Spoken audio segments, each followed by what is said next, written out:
There lived a woman named Ada. She was young, beautiful, and well educated.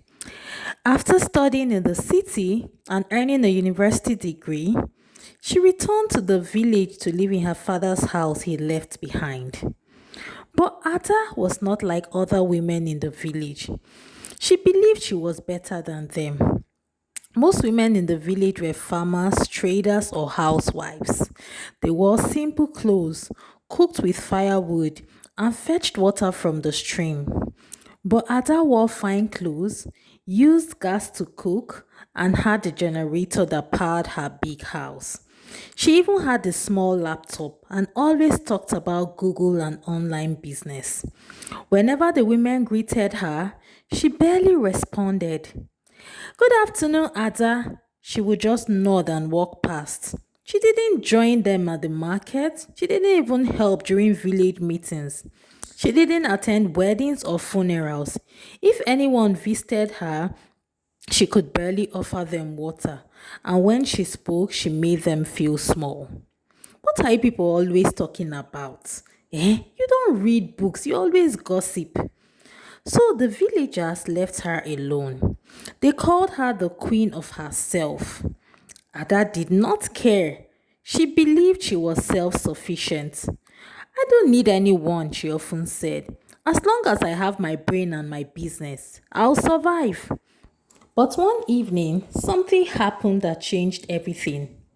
It was a hot Tuesday afternoon. Ada had spent most of the day on her laptop, typing and clicking away. By evening, she was tired and hungry. She got into her kitchen and put a pot of rice on the gas cooker. Then she sat on her couch to rest for a bit. Just a few minutes, she thought. But the minutes turned into hours. She fell into a deep sleep. The fire in her kitchen did not sleep. By the time she woke up, the smell of the smoke filled her nose. Her eyes shot open. Whoosh! Flames were rising from the kitchen. The curtains were on fire. The ceiling was turning black. Smoke danced around the room. Ada screamed, Fire! Fire! She grabbed her phone, but it fell and shattered. She could barely see. Coughing and crying, she ran to the door and escaped just before the fire spread to the sitting room. Outside, the night was calm, but Ada was not. She ran into the street, barefoot, her hair wild, her face covered in sweat and smoke. Help me, she cried. Fire, somebody help me. Lights came on in nearby houses. People opened their doors and windows, but nobody moved. They saw who it was.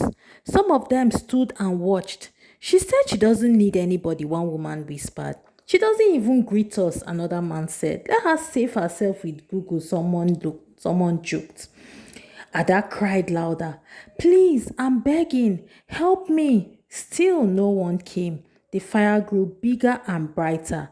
The whole sky turned red. Sparks flew into the air like angry birds.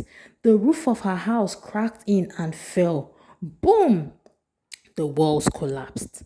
Ada dropped on her knees and wept. All her fine clothes gone. All her books gone. The laptop, her phone, her bed, everything was gone. And nobody helped.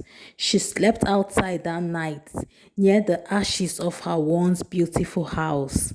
The same villager she ignored walked past the next morning as if nothing happened. Some looked at her with pity, others simply shook their heads. Ada was silent. She had no pride left. Later that morning, Mama Ruth, an old widow in the village, walked up to her. My daughter, she said gently, you can come and stay in my house. It's not big, but it's something. Ada looked up, ashamed. Mama, I don't deserve your kindness. Mama Ruth smiled. Pride does not cook food.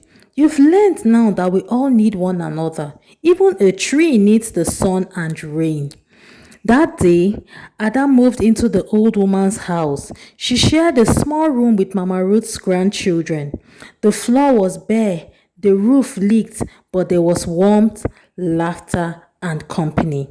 For the first time, Ada truly saw the village. She saw how the women carried heavy loads together, how they took turns helping the sick and the old, how they shared food, stories, and their sorrows, how they lived like a family.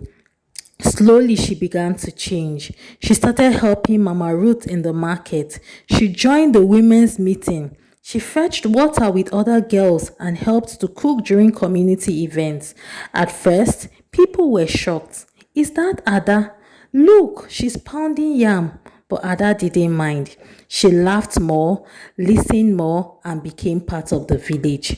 Months later, the villagers came together and helped her to rebuild her house. Not as big as it was before, but strong and beautiful. The men brought wood, the women brought sand, and even the children helped to carry water. Ada stood and watched them with tears in her eyes. She had learnt her lesson. No one is an island. Even the smartest person needs others.